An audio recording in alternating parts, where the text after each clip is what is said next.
Hi there, this is Kalyan Karmakar and welcome to the Finely Chopped Kitchen. I'm going to show you how I make a particular Bengali fish curry, a macher jhol, which is of course any fish curry, but I'm going to use a bit of kashundi to make it a shorshe macher jhol. Kashundi is a mustard sauce, so it's a bit of a cheat. And I'm going to make a parshe macher jhol today. Parshe is a freshwater fish which we love in Bengal. As to the Parsis in Mumbai, they call it boi. And this is it. I got it from Poonam in Car Market, who delivered it to an auto guy.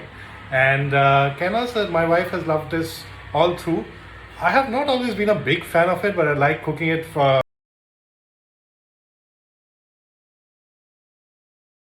Step 1, heat mustard oil. Step 2, add parshe, which you've smeared with turmeric, red chili powder, and salt.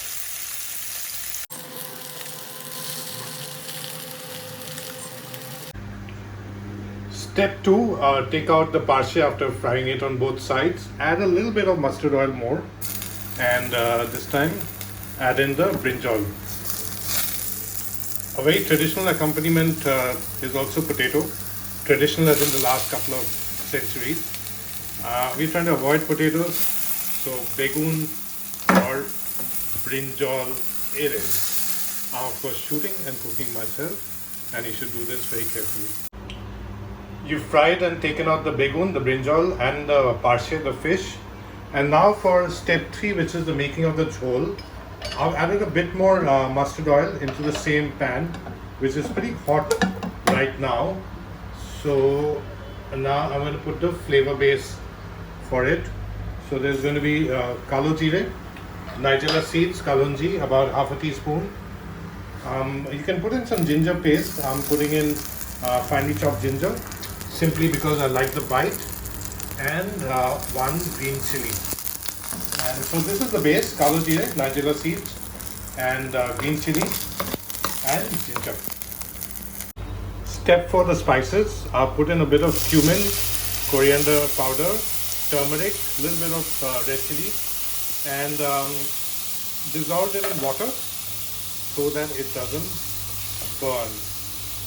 I'm normally right-handed, so I'm just shooting it with it. Now, here's a deviation from a traditional shorshe jhol, where you would use ground mustard seeds, black or yellow, with a bit of water.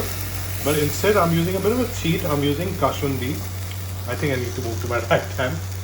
Kashundi, which is like a mustard sauce of Bengal, and it has a bit of pungency, bit of salt in it in itself, tanginess.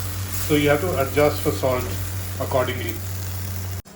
This is step 5, if I've got my count right. So I'll put in the pre-fried brinjal in, mixed it with the masala, and then should we call this step 6, where I put in the fish? Yeah, don't worry, the fish is not that hot, so I'm using my fingers. And of course, hands have been washed and sanitized properly at many steps while I'm cooking. Never been more important than now. So you first added in the fish and the brinjal, and then you're going to add the water for the sauce. If I'm right, this is step 7. I turned the fish over, drank some water myself, a bit like Keith Floyd, and you'd have beer of course, and then adding a bit of water for the jhol. So maybe about half a small cup. You can adjust along the way.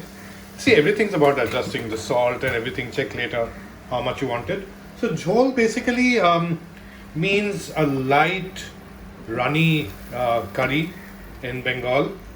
This one, in fact, has no onion or garlic in it as well. So it's really about the flavors of the fish, the brinjal, the mustard, which will take it through. A bit almost like a fish soup or stew, so to say. But it's really about the lightness of the curry, and it's all about the good flavors of the ingredient. We should be done very soon, I think 4 or 5 minutes. In case you've been counting, tell me if it's step 8, but the water's come to a boil. I'm reducing the gas burner, and I'm going to gently turn the fish over and then let it cook on a slow heat. Very gently, huh? So I'm going to stop shooting now so that the fish doesn't break. needs my full attention.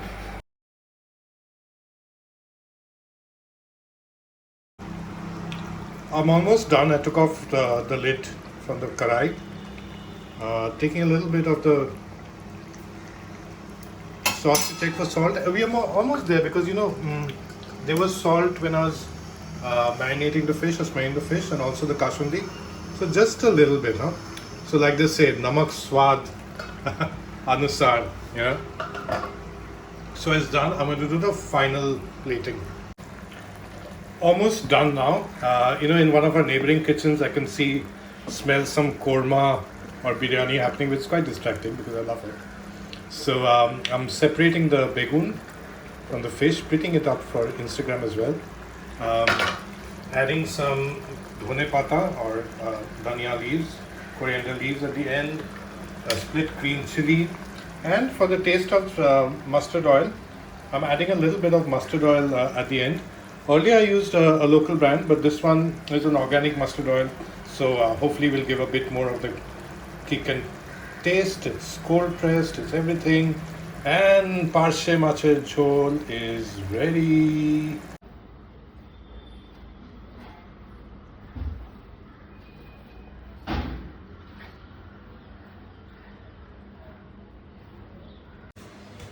There's little Nimki. He wants to get a quick debrief on how I made the curry, right? Before he can have it. Yes, he's saying right. There, the curry is ready. The padda, no, pashe macher jhol. I was seeing on YouTube that the last time I made a macher jhol, I was wearing the same t-shirt. Complete coincidence because the fish is different. That was papda, which is a sort of a catfish, though some debate it. This is parshe. It's mullet. With Parsis here, probably in Gujarati call it boi. And let me quickly sum up the cooking process for you before I sign off. Heat mustard oil, shallow fry parshe mach which has been smeared in turmeric, red chili powder and salt. Take it aside. Do the same thing with brinjal or potatoes.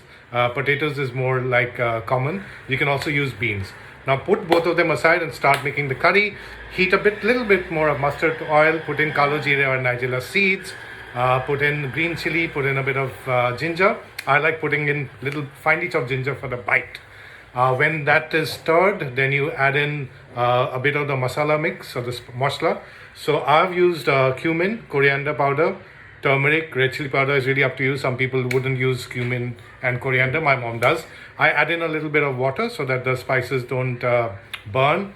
Then you're supposed to add a bit of ground whole mustard with a bit of water added to it. I cheat and I add kasundi, which is the mustard sauce, which comes in with a bit of its own pungency and salt and tanginess. Then I add in the bacon, which has been cooked already, fried already, so it cooks because bacon takes more time. Then I put in the fish, which is in this case the parshe. Then I add in a bit of the water, let it come to boil, reduce the flame, turn the fish over gently, cover it with a lid, take the cover off after maybe 2 or 3 minutes, and then at the end add a bit of fresh coriander, green chili, and fresh mustard oil. How's that for a quick recipe recap? Quick? Not that quick, but okay. So I hope you enjoy it. And here it is. I'm going to have it with some rice. Canaz is going to have it by itself.